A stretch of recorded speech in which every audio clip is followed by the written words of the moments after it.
Good afternoon, everyone, and welcome to this webinar for County FAs, Chairs and Vice Chairs. My name is Vijaya Panangipalli, and I will be leading this webinar today for you. Very quick introduction of myself. I lead the governance team at the Sport and Recreation Alliance, and in association with the FA and Fair Play, we have created this webinar today for you.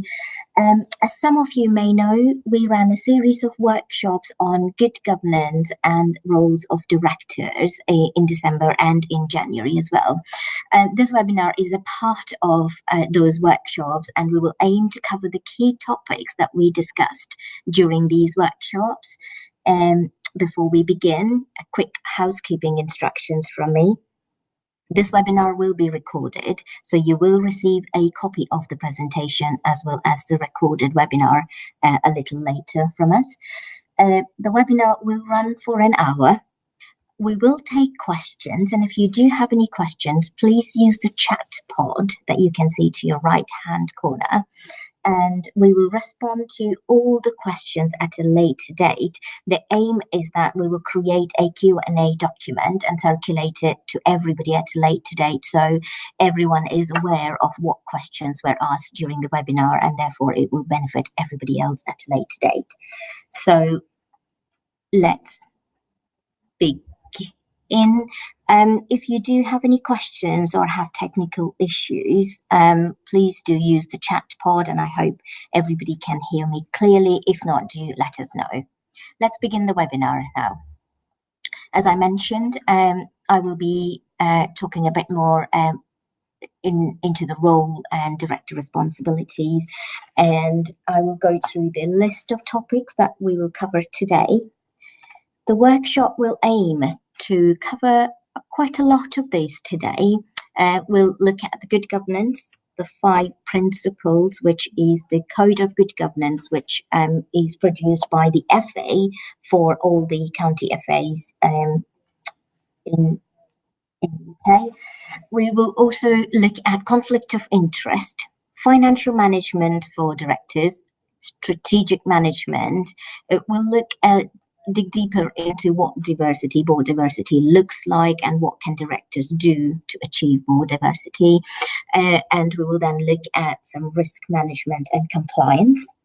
Just to set some expectations, when we ran the physical workshops, we ran them for a whole of 6 hours. So I'm trying to, contain all of the workshop topics into the 1-hour webinar. So therefore, I'll try and cover the top level information on each topic. Happy to take questions at a later date, but just to set your expectations that we will not be covering each and every topic in depth today. So let's begin. What is good governance?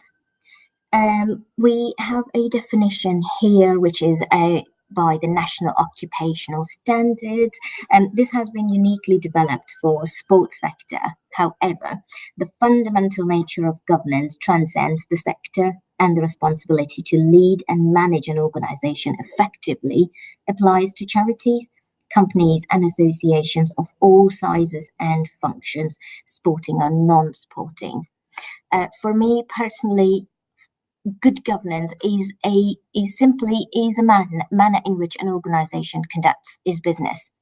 Whether your organization conducts good governance or not is defined on how you run your business and what kind of policies that you have in place.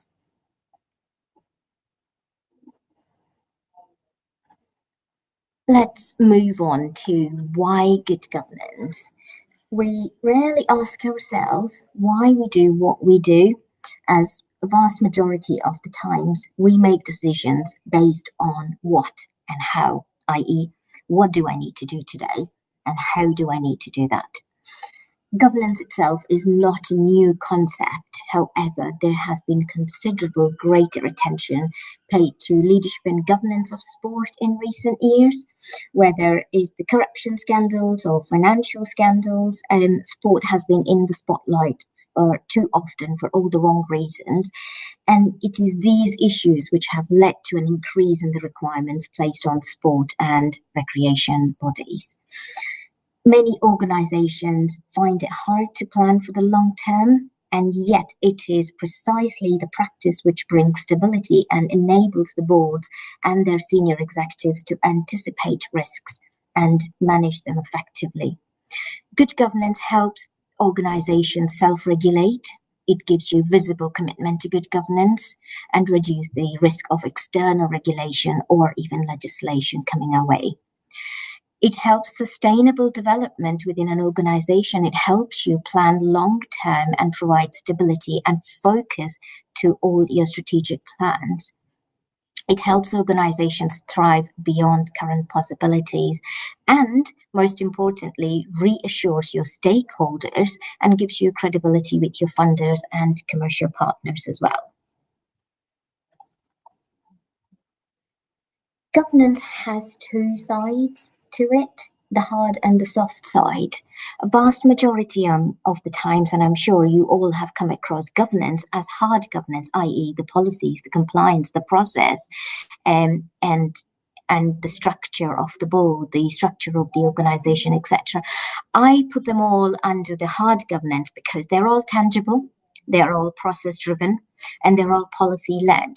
But the other side to governance is the softer element, the softer governance side of things, which is again intangible.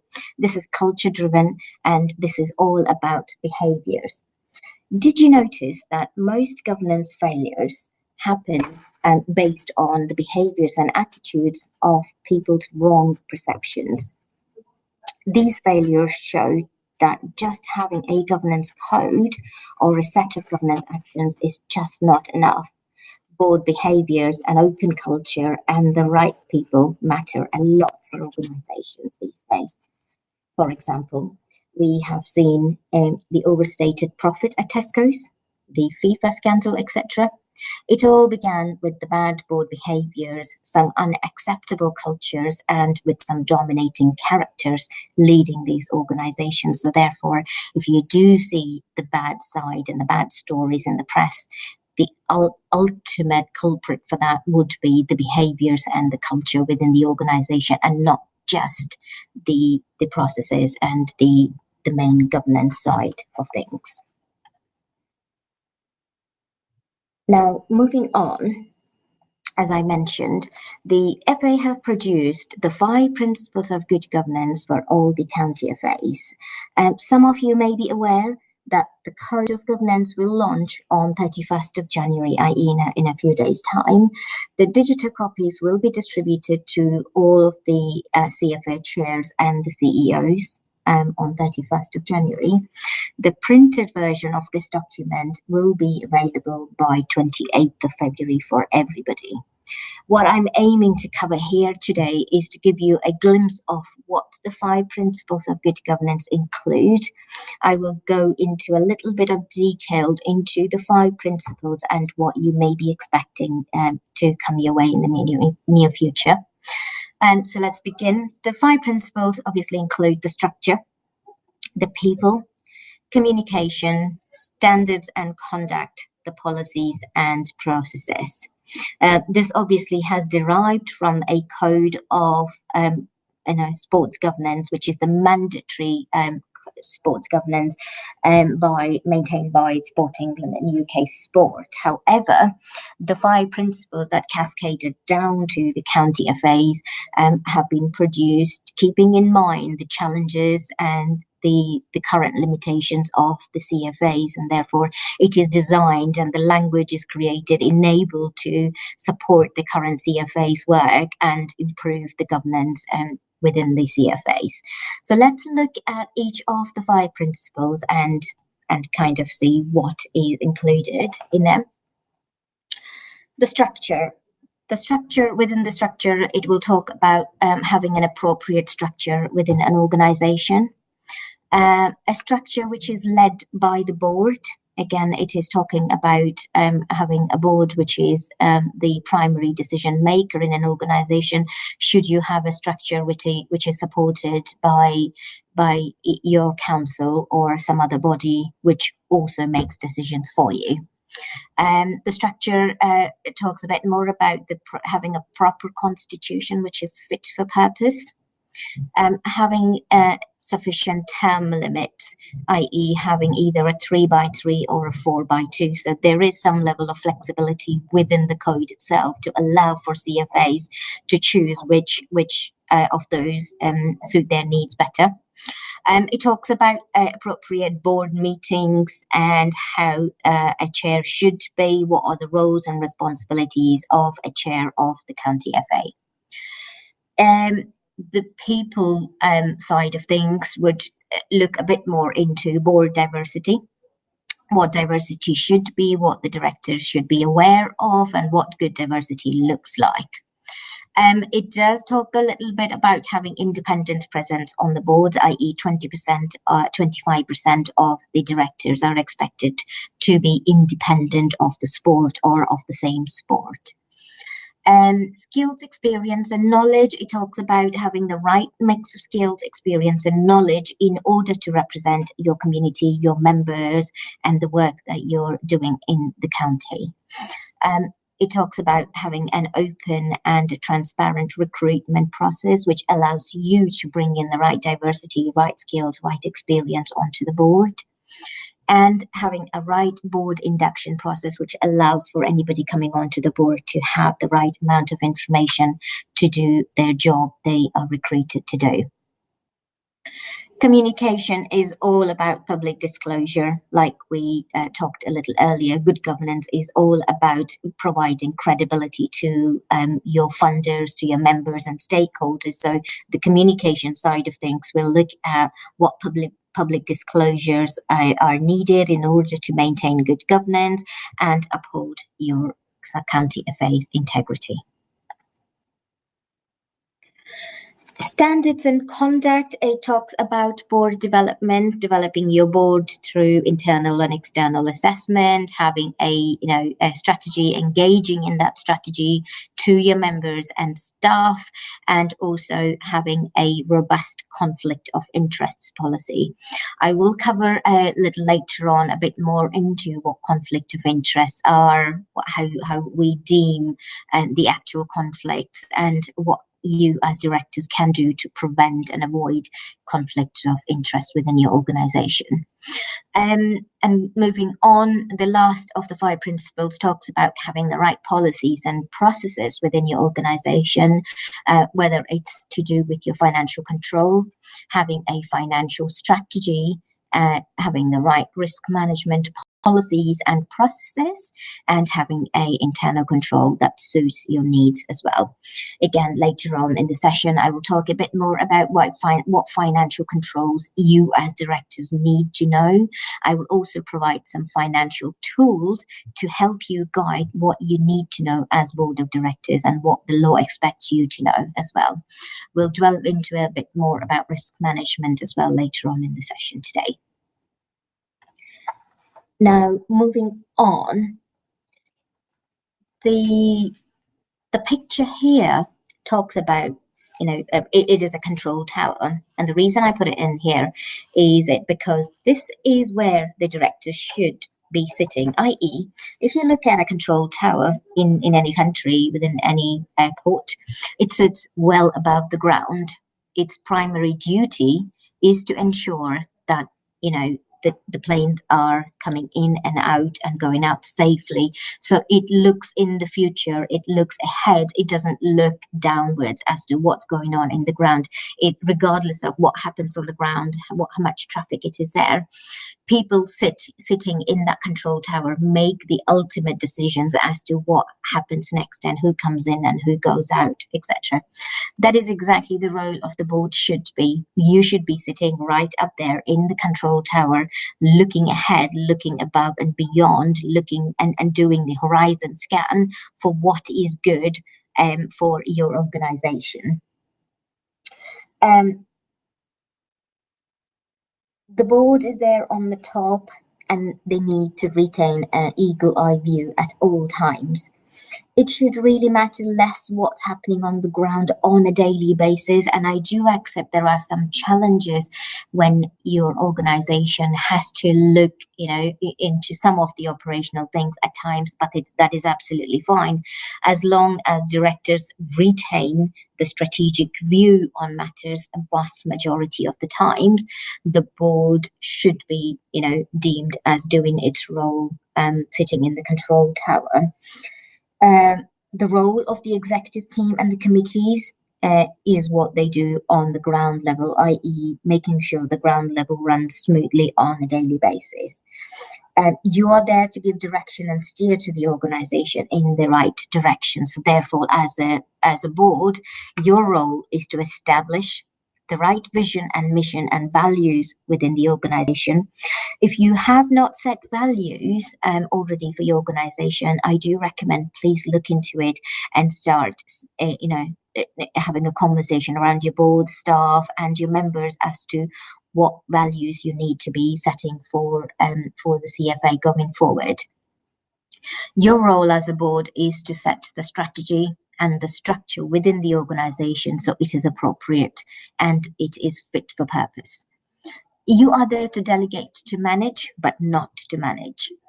You exercise accountability to your members and be responsible to your relevant stakeholders, whether it's the FA or another external funder or any other stakeholder. So what should you do as a board? So you need to provide leadership. You need to control all aspects of what the board does, including setting the agenda, including what papers come to the board, etc. You need to ensure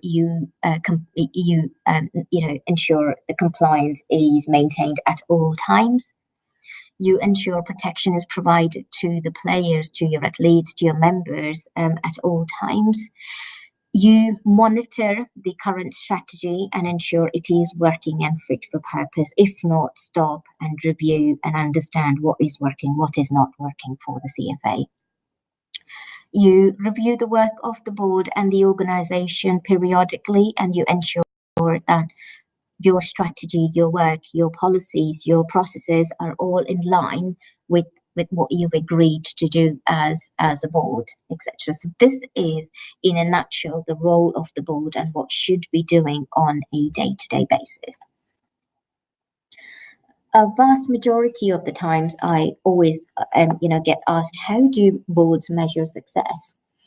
It is not something that most boards often do or conduct an analysis of how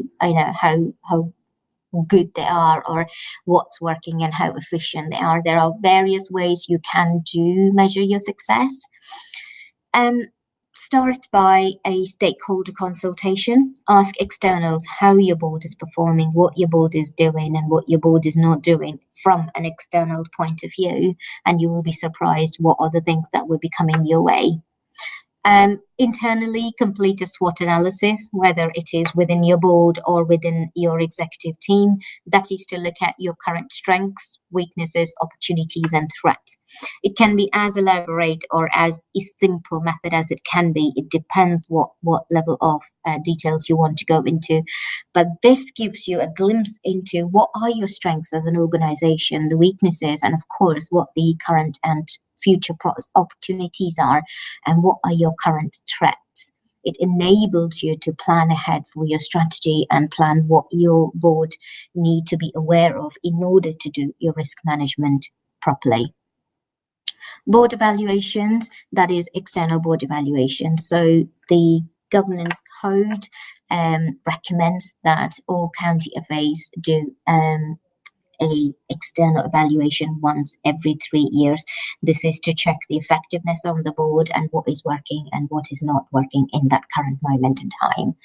What you can also do as board is conduct a very simple board appraisal, i.e. ask a set of questions internally, send that questionnaire, send it around the board, compile the responses and see what comes up with. Just ensure the board directors, the rest of the board of directors have the opportunity to feedback anything that they can see in terms of improvement or future changes that the board needs to go through.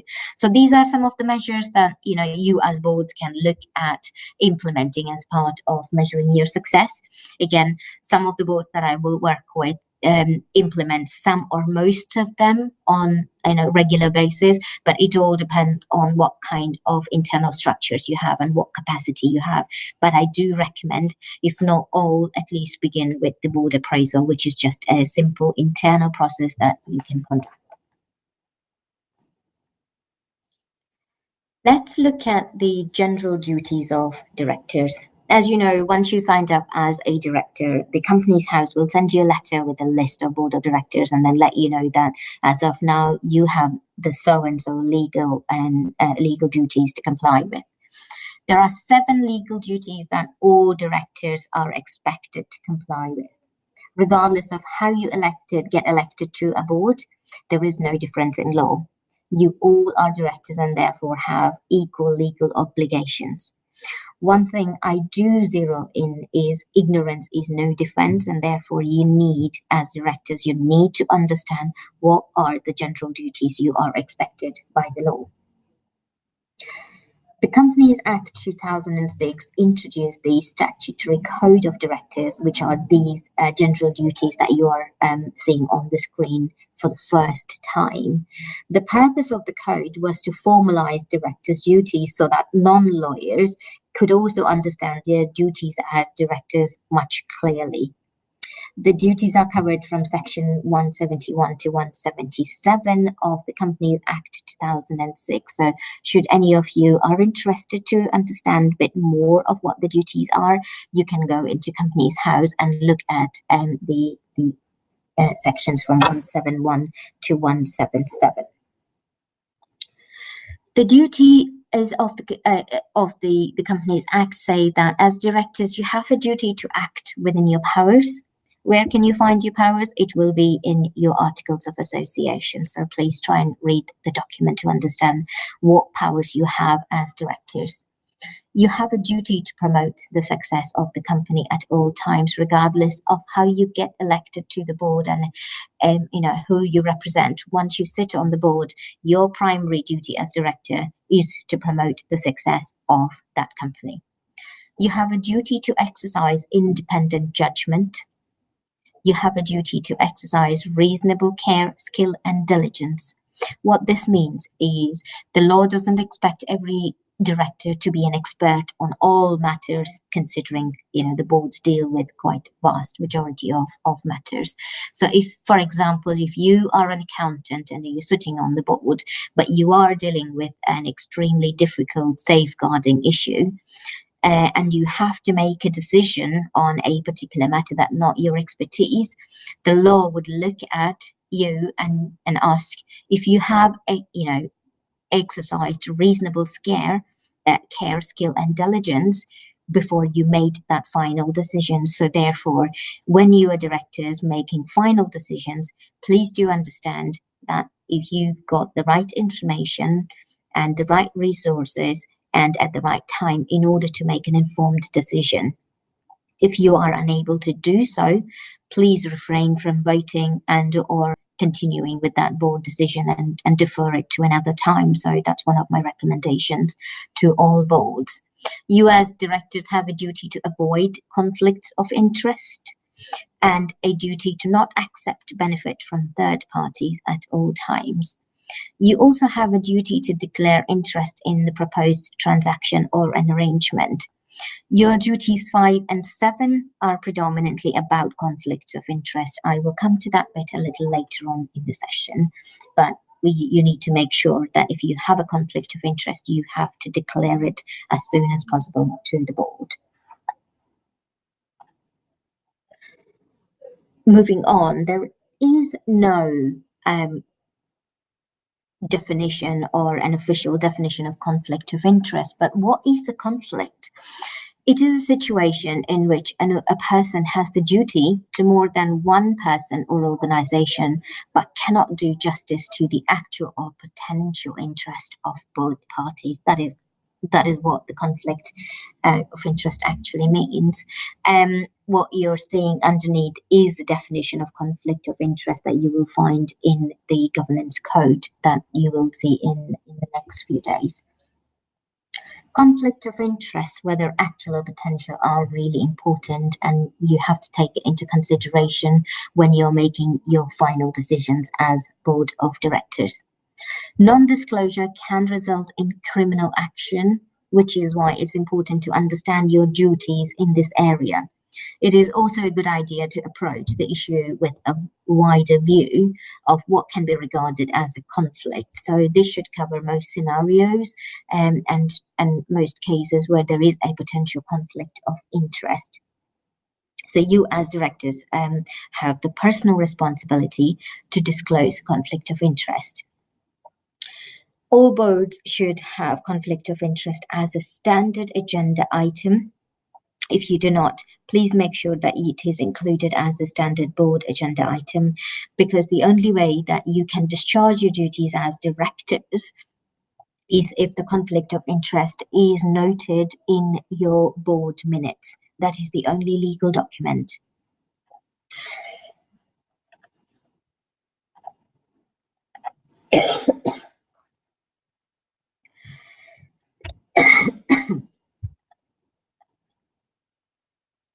Let's look into the types of conflicts. As I mentioned, there are two types of conflicts, whether it's situational or transactional. These can be further divided into actual conflicts or potential conflicts and direct or indirect conflicts. So these can arise depending on the situation you are dealing with. So in practice, a situational conflict may arise if you as a director are sitting on a board, but then you also go on to sit on another board which provides services or events or has any other business dealings with the current boards, and that becomes a situational conflict of interest. It is then down to the chair of the board to realize how serious the situational conflict is and how you can avoid, i.e., or get around the conflict of interest. It might come down to a very simple solution that the board of director should have to leave the room in order to kind of avoid the conflict if they are sitting on two boards which do business together. That is one way of avoiding a situational conflict. Transactional conflicts are much more easier to deal with because they arise if for example, a project comes your way and you are sitting on a board or you are employed on the other organization which is having a transaction with the board or with the current organization you are a director of. Those can be easily avoided, again, by not sitting in the decision-making process or actually walking out of the room when such decisions are being made. Situational conflicts do have a longer shelf life, while transactions have a smaller shelf life. So transactional conflicts are much easier to deal with. As I mentioned, we'll look into the financial information, what the information you need to know as boards of directors.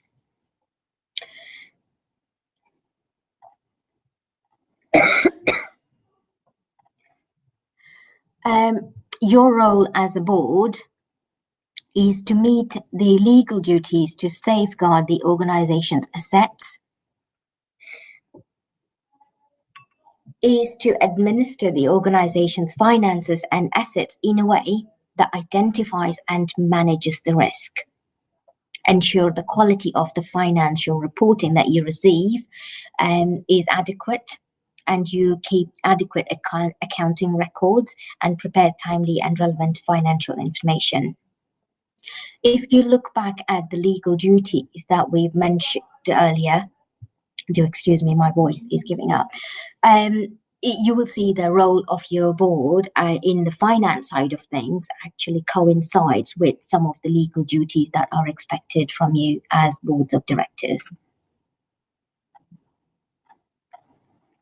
So what information do you need to do your role, correctly as directors. So all boards should receive the following financial information, whether it's monthly or quarterly. It all depends on how you've set up your financial processes within the county FAs. You need to always include, receive management accounts. That includes year-to-date actual and year-to-date budget, your original budget, and reforecast, if any.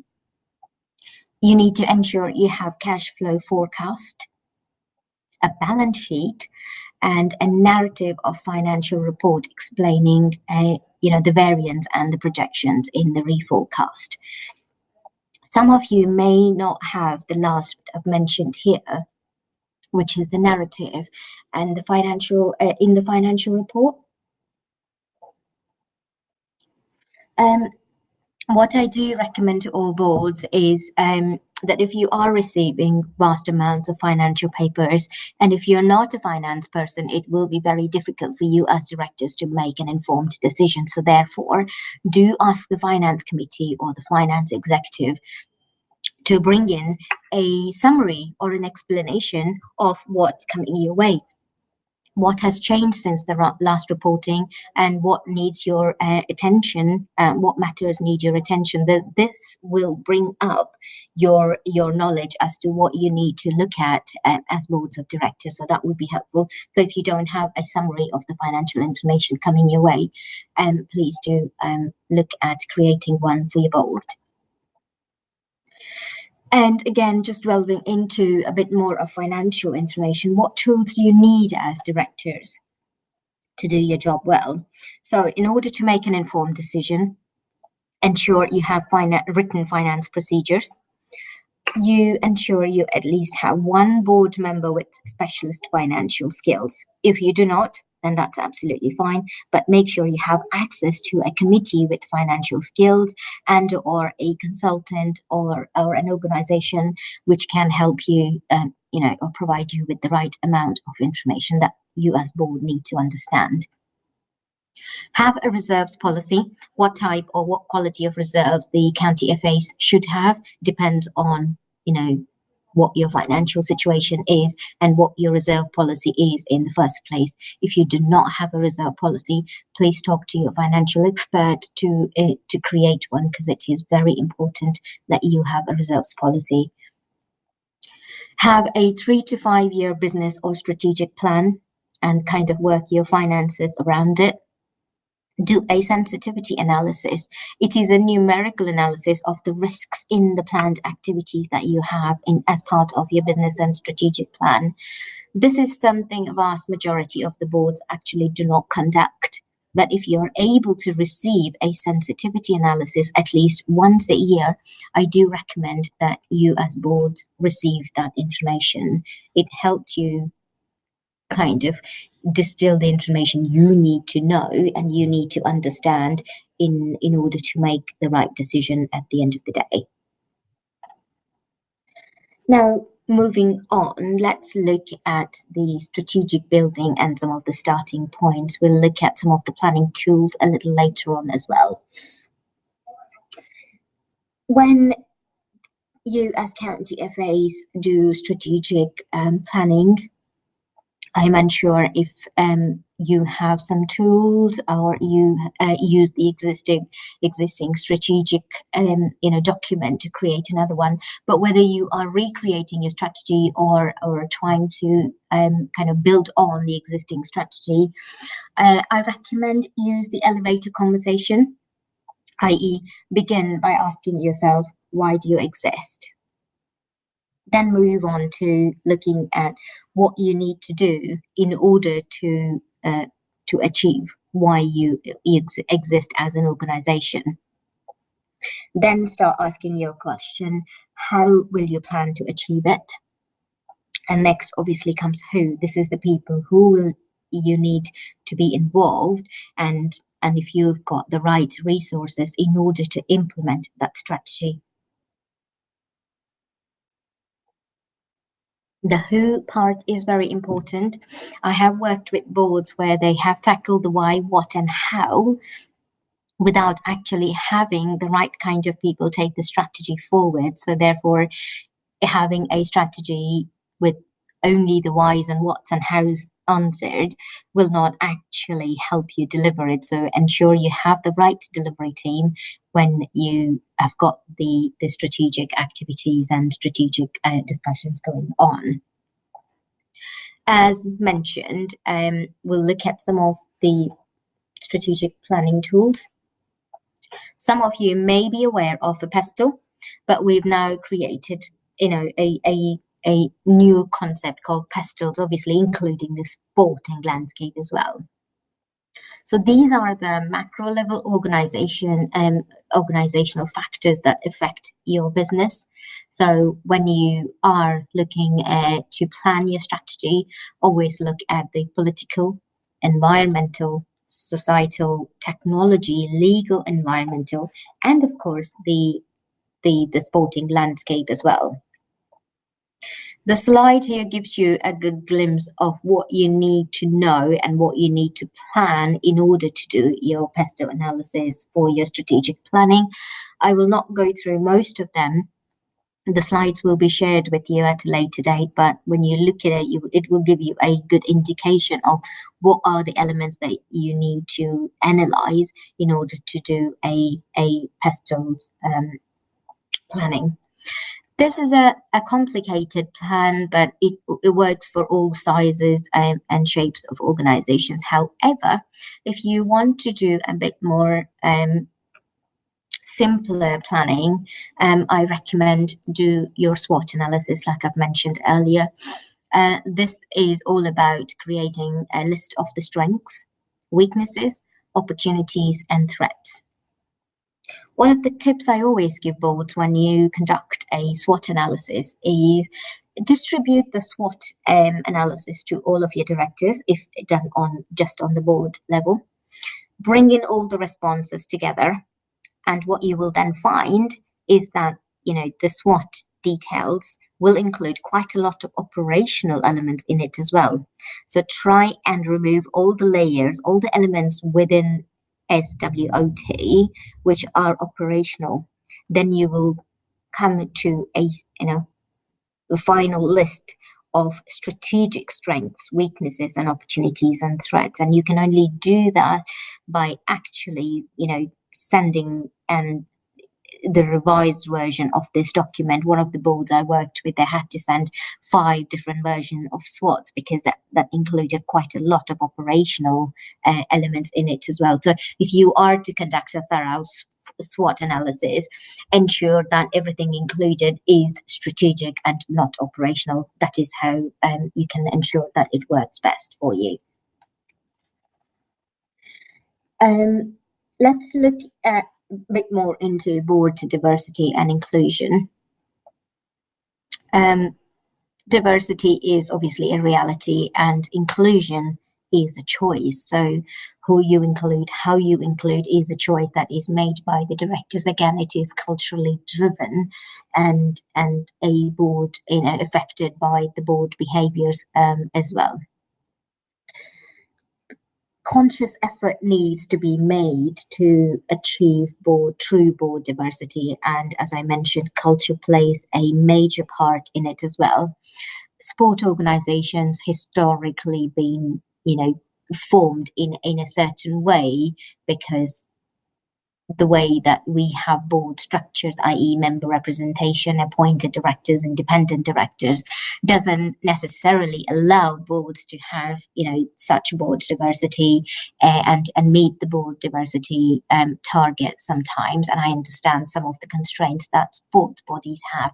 However, if you as a board make a conscious decision that your diversity should represent the community that you are supporting, the landscape you're supporting, then ensure that your processes, your recruitment policies, everything do reflect those. So even within the member representation, if your policy says that your members should make more an effort to put forward more females onto your board, or try and represent more disabled people, or people from low socioeconomic or younger generation, that's absolutely fine. But if you allow your policies to reflect that, your members and their representation on their board will also reflect their true diversity and the inclusion that you will need as directors.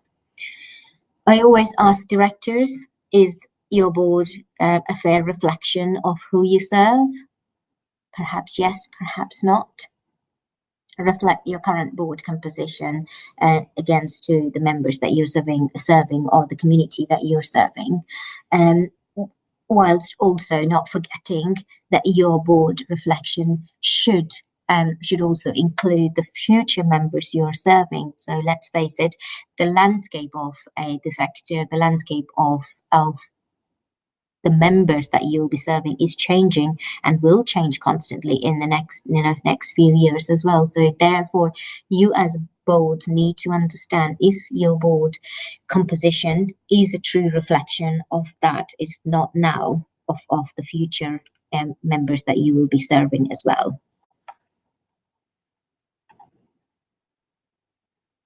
Just looking at some of the diversity opinions and experience from our work. These quotes are again, from one of the works that we've represented here. The worst thing that you can do as a board is that all thinking the same. This is called stagnant thinking, and this comes from the historical level of board compositions, having people from the same sport, having people from same set of skills, i.e. accountants or legals and financial people represented on the board. And for example, if you go to a pub quiz and if you're all the same age, gender and race, you're not going to win. And therefore, that's how, that is what is true for the board as well. So if you're going to be a same set of directors with the same level of thinking, same level of acceptance of diversity, etc., this constitutes to group thinking and stagnant thinking, and therefore you're not progressing forward. And that is one of the cases that I made, that as a business, you need to understand that you are making decisions on financial risks, communication, safeguarding, etc. So you as a board need to be diverse enough to make decisions on all these matters, because most of the decisions you make are not just about football. It is much more than football. So therefore, your board needs to reflect that. In just moving forward, let me give you some stats. Within our sector, this is some of the stats that we've collected from the sports sector. So 40% of BAME women have their judgment questioned on boards. 1 in 4 lesbian women will face insulting remarks, compared with 10% of the men. 70% of applications in a man's name worthy of recruitment, while only 49% of the same in a woman's name were selected. So as you can see, this constitutes to unconscious bias and not making a conscious effort enough to improve their culture within an organization. So therefore, as you as boards should be making a conscious effort in order to come and kind of break the barriers of having BAME representation, women representation, or any other representation on your board. These are some of the stats that we've included here as part of the CFA board diversity project that Amanda Bennett, one of my colleagues, conducted last year. So 30% of the county FAs have no women on their boards at all. And the stats further include 87% of board members are men. Only 13% of board members are women on county FAs. 5% represent the BAME background, and 95% of the board are white, British, and other. We have seen that boards with with much more diversity and with open recruitment processes do progress much in their business. So there is a business case and a financial case as well, as to why boards need to be more diverse. Again, this is data just from last year, so you can see the need and the importance of looking at the current diversity level on CFA boards as well. The code, when it is published, you will see that it will talk quite a lot about the board diversity, how the boards can improve, and what levels of board diversity you should be representing as well. With those stats, you might be wondering what we can do and how we can do. Let's look into some of the steps you can take. I will not go through all this. Again, you will get the slides, so you'll be able to kind of go through some of the steps and implement some of them, hopefully. You as board should make a public commitment to diversity in the game and the boardroom. This allows not just the current board, but the future boards coming onto a board as well to adhere to certain standards that you have already set. Raise awareness within the board and senior staff if you already have not. The way you can do it is provide a business case or financial case for board diversity and board diverse leadership. You can also talk about some of the case studies within the sector and why it is good for your organization and the community you are representing. So there are various cases that you could make. It talks about creating a robust and transparent appointment process. The code that you'll receive will also include how you can improve your appointment process and kind of improve the skills and knowledge base as part of improving your board diversity as well. So there's more information and some explanation coming your way as well. So more to follow on that. If you already have not thought about it, create a skills matrix that's just on your board and perhaps around the county FA and the whole of the organization as well. Ensure you have the right competencies, knowledge, skills, and experience, and ensure that you evaluate the skills and diversity of the board on an annual basis at least, if you can. Set the terms of office, either 3x3 or 3x4. Develop a role description and the person specification for each and every role director on the board as well. This again ensures that you're future proofing as to what kind of people and who will come onto your board, not just a certain type of person, i.e. someone interested in the football, have been engraved in football, but anything above and beyond is also coming onto your board as well. Develop a code of conduct which is explicit and it talks about diversity, inclusion, and behaviors. One of the key things when you have code of conduct is that you have a statement in there that you as a board will not tolerate breaches of this code. I have come across some of issues with some of the boards where they've had a code of conduct, but they had no way of following up the code of conduct because they did not know how they dealt with breaches of that particular code. So if you have a code or if you are creating one, ensure you also understand how you will deal with the breaches of the code as well.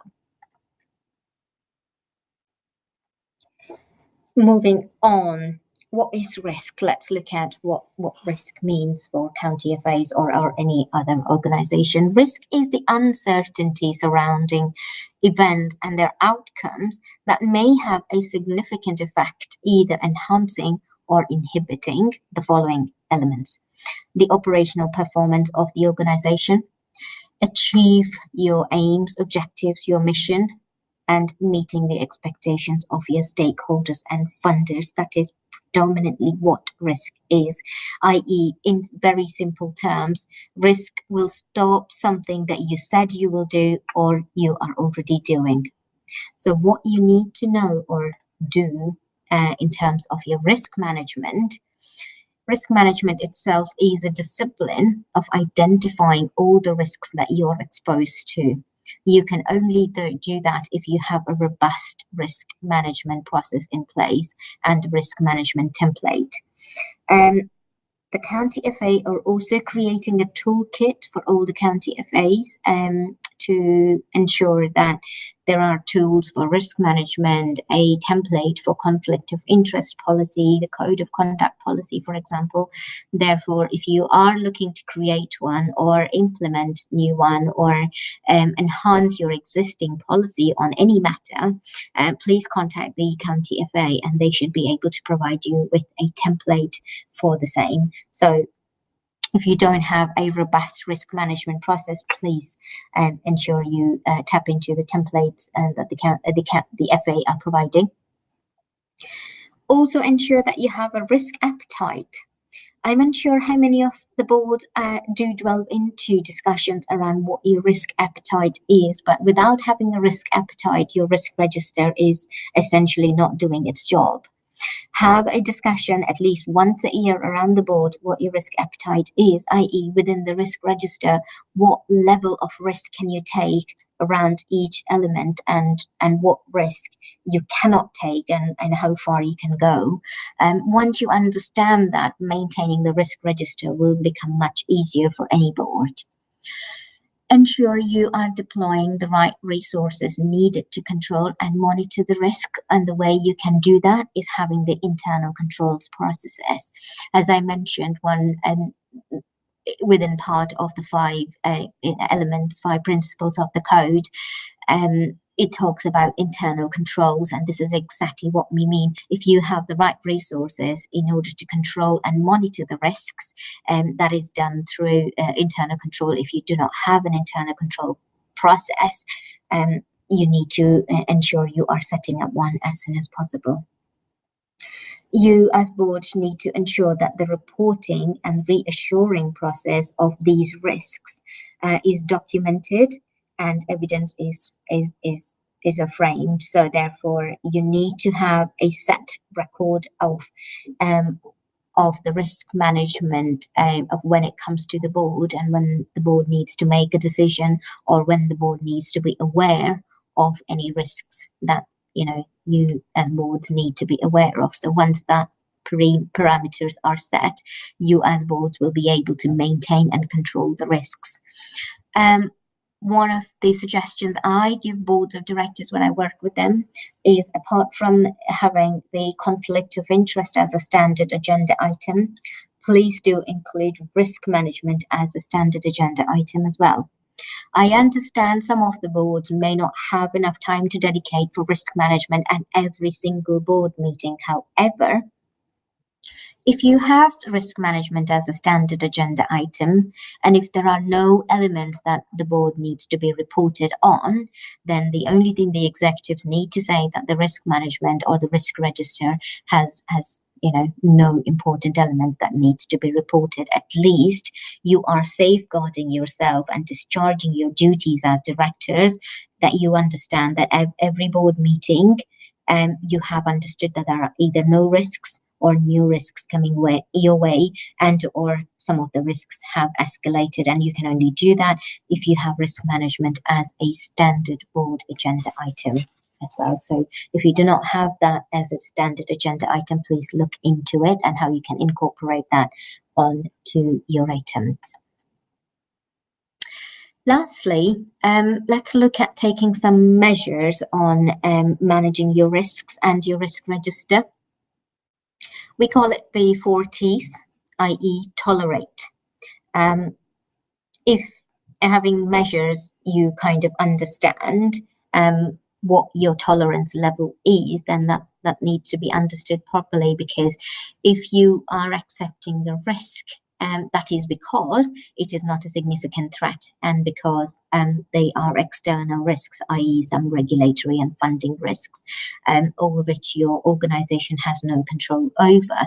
However, it is important that you understand your tolerance level of how much of that external risk that you as an organization can tolerate and or preempt such risk.